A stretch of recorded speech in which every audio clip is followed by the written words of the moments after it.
നമ്മൾ ഇന്ന് പേഴ്സിമൻ ട്രീകൾ വാങ്ങി വെക്കുമ്പോൾ ശ്രദ്ധിക്കേണ്ട കുറച്ച് കാര്യങ്ങളെക്കുറിച്ച് പറയാം. നമ്മൾ പേഴ്സിമൻ വാങ്ങാൻ പോകുമ്പോഴത്തേനും രണ്ട് ടൈപ്പിലാണ് പേഴ്സിമൻസ് വരുന്നത്. ഒന്ന് അസ്ട്രിഞ്ചൻ വെറൈറ്റീസുകളും മറ്റൊന്ന് നോൺ അസ്ട്രിഞ്ചൻ വെറൈറ്റികളും. അസ്ട്രിഞ്ചൻ വെറൈറ്റികളിലെ എക്സാമ്പിളാണ് ഹൈച്ചിയ, അമേരിക്കൻ എന്ന് പറയുന്ന രണ്ട് മെയിൻ വെറൈറ്റികളാണുള്ളത്. നോൺ അസ്ട്രിഞ്ചൻ ആണ് നമ്മുടെ ഫൂയു, മച്ചിമോട്ട ഫൂയു, ജീറോ എന്നൊക്കെ പറയുന്ന വെറൈറ്റികളാണ് നോൺ അസ്ട്രിഞ്ചൻ. അപ്പോൾ നമ്മളതിനുള്ള വ്യത്യാസം എന്താണെന്ന് വെച്ചാൽ, നമ്മൾ വെക്കുമ്പോൾ ഏറ്റവും നല്ലത് നോൺ അസ്ട്രിഞ്ചൻ, അതായത് കറയില്ലാത്ത വെറൈറ്റികൾ വെക്കാനാണ് നല്ലത്. അങ്ങനെയാണെങ്കിൽ നമുക്ക് ഇതുപോലെ നമുക്ക് ഈ ഒരു ഫുൾ പഴുക്കാതെ തന്നെ നമുക്ക് പറിച്ച് ആപ്പിൾ പോലെ കഴിക്കാനായിട്ട് സാധിക്കും. അതിന് കറ കുറവായിരിക്കും. നോൺ അസ്ട്രിഞ്ചൻ വെറൈറ്റികൾ വെക്കുമ്പോൾ വേറൊരു ഗുണം എന്ന് വെച്ചാൽ അത് നന്നായിട്ട് സ്റ്റോർ ചെയ്യാനൊക്കെ സാധിക്കും. അത്യാവശ്യം നല്ല സ്റ്റോറേജിനൊക്കെ ബെസ്റ്റാണ്. അപ്പോൾ നിങ്ങൾ വെക്കുമ്പോഴത്തേനും നോൺ അസ്ട്രിഞ്ചൻ വെറൈറ്റികൾ മേടിച്ച് വെക്കുക.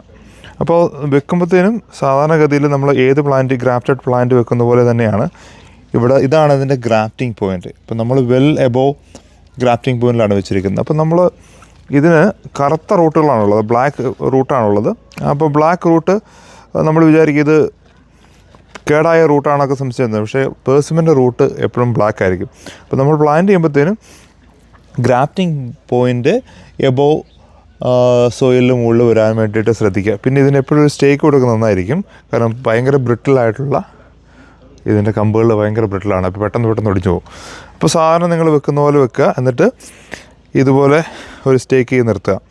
ഇനിയുള്ളൊരു കാര്യം എന്ന് വെച്ചാൽ ഇതിന് pH എന്ന് പറയുന്നത് ഒരു 6.5 to 7 വരെയാണ് ഇതിൻ്റെ ഒരു pH.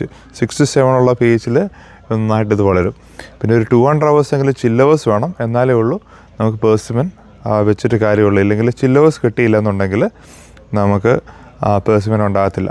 ഇനിയിപ്പോൾ നോൺ അസ്ട്രിഞ്ചൻ വെക്കണം എന്നുണ്ടെങ്കിൽ അത് ഒരു കളക്ഷനായിട്ട് നമുക്ക് വെക്കാം. ഇല്ലെങ്കിൽ നമുക്ക് കൂടുതൽ തണുപ്പ് കൂടുതലാണെങ്കിൽ നമ്മൾ കാനഡയിൽ അങ്ങനെയുള്ള ഭാഗങ്ങളിലൊക്കെ ആണെങ്കിൽ ഒരു പക്ഷേ നോൺ അസ്ട്രിഞ്ചൻ ആയിരിക്കും ബെസ്റ്റ്.